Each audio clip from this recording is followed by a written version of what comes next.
अति कर दिया आपने। अब ना मुझे कुछ सुनना है ना आपके साथ रहना है। मायके जा रही हूँ मैं मेरे बेटे को लेके। कहा ना गलती हो गई, माफी मांग रहा हूँ ना, एक आखिरी बार माफ कर दो। वादा करता हूँ फिर कभी ऐसा नहीं करूंगा। मत जाओ मुझे छोड़कर। ये तो आपका हमेशा का राग है, लेकिन इस बार मैं आपकी बातों में नहीं आने वाली। चलो बेटा। अरे रुक जाओ, रुक जाओ, माफी मांग रहा हूं मैं। आखिरी बार माफ कर दो, मुझे छोड़कर मत जाओ, मत जाओ मुझे छोड़कर। क्या बात है साईं, ये मेरी घरवाली घर छोड़कर जा रही है और मेरे बेटे को भी साथ ले जा रही है। अब मैं इनके साथ नहीं रह सकती। इनके स्वभाव और गुस्से के आगे तो मेरी सहनशक्ति जवाब दे चुकी है। इनको इतना गुस्सा आता है कि इनको खुद को भी होश नहीं रहता ये गुस्से में क्या कर रहे हैं, क्या कह रहे हैं। कभी गुस्से में ये घर के बर्तन तोड़ देते हैं तो कभी खाना फेंक देते हैं। अभी कुछ दिन पहले तो इन्होंने मेरा चूल्हा ही तोड़ दिया। बेवजह मेरे बच्चे को मारने लगते हैं,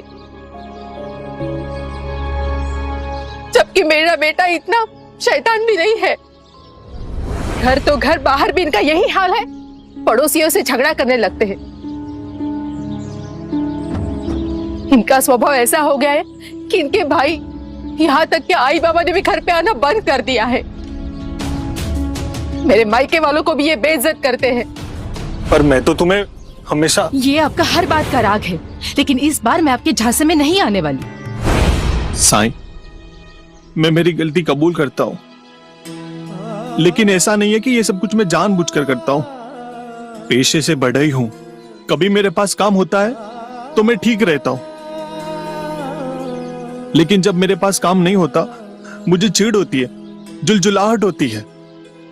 मैं अपने चिड़चिड़े स्वभाव से खुद परेशान हूं, लेकिन मुझे समझ में नहीं आता कि मैं उससे छुटकारा पाऊं तो कैसे पाऊं। अगर मैं आपके पति की उनका गुस्सा करने की आदत से छुटकारा पाने में मदद करूं तो क्या आप रुकेंगी? जरूर साई। यहां आओ। जी साई। एक तख्ते का टुकड़ा, कुछ कीलें और हथौड़ा लेकर वहां बैठ जाओ। लेकिन उससे मेरा गुस्सा कैसे? नहीं नहीं, आप जैसा कहोगे मैं करूंगा।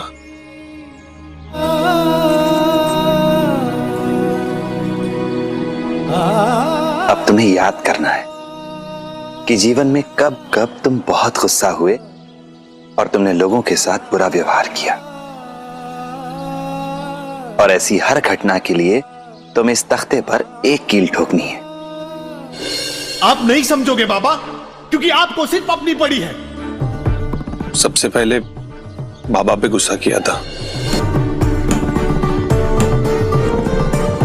आई, आपकी समाज सेवा करने के लिए मैं इतनी मेहनत से पैसे नहीं कमाता हूं। एक दिन पैसों के लिए मैंने अपने आई से भी झगड़ा किया था।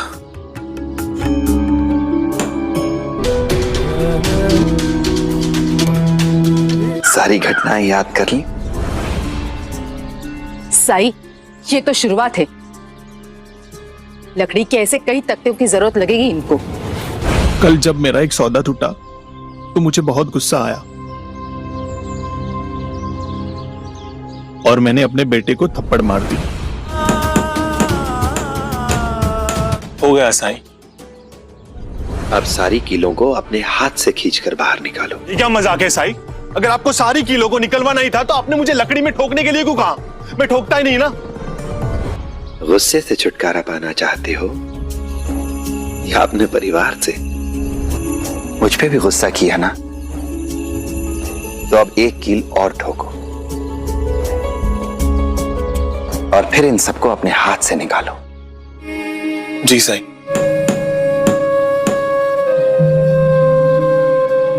हाथ से कील निकलवा रहे हैं, क्या मतलब है इसका मेरे गुस्से से?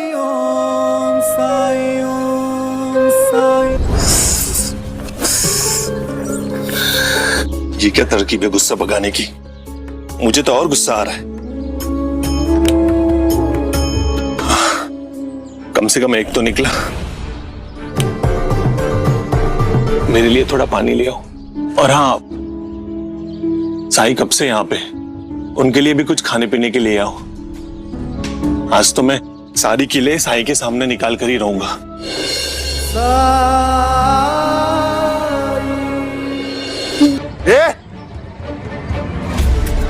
यहाँ बैठे बैठे क्या उखाड़ रहा है? क्या तुझे नहीं पता आज सफाई अभियान में काम करना है? मुझे थोड़ी देर लगेगी, पहले मैं ये काम कर लूं।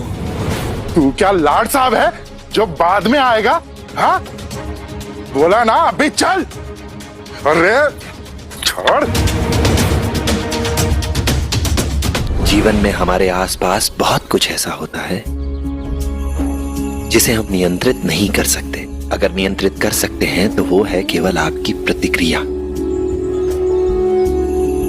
कोई आपसे क्या कहता है, क्या करता है, ये उसकी इच्छा है, पर उसके बदले आप क्या करते हैं, ये आपका फैसला। चलता है कि नहीं? जी चलिए।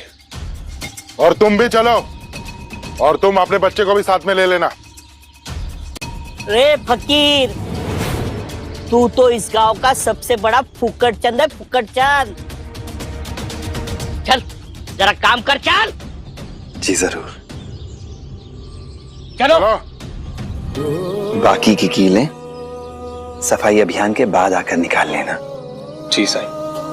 वैसे मैं खुश हूं कि तुमने अपने गुस्से को नियंत्रित किया। साईं, ये जो किले निकालने के काम से छुट्टी जो मिली है ना, उससे उंगलियों को आराम मिल जाएगा। वैसे किले निकालना किले ठोकने से बहुत मुश्किल काम है। चलो। साईं, साईं, जो काम दिया था वो पूरा हो गया? साईं, बहुत सारी किले मैंने निकाल ली, लेकिन कुछ किले ऐसी हैं जो निकल ही नहीं रही। बहुत कोशिश की मैंने। इस तख्ते में कीलों के अलावा कुछ और दिख रहा है? छेद जो किले निकालने की वजह से हुए। और आखिर साईं फिर से ऐसा सवाल क्यों कर रहे हैं? क्या मतलब हो सकता है इसका?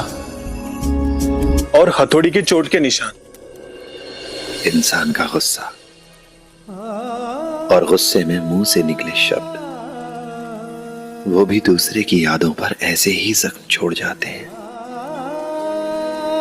गुस्सा करना तो आसान होता है, लेकिन उसके बाद बने जख्मों को भरना, उन निशानों को मिटाना बहुत मुश्किल।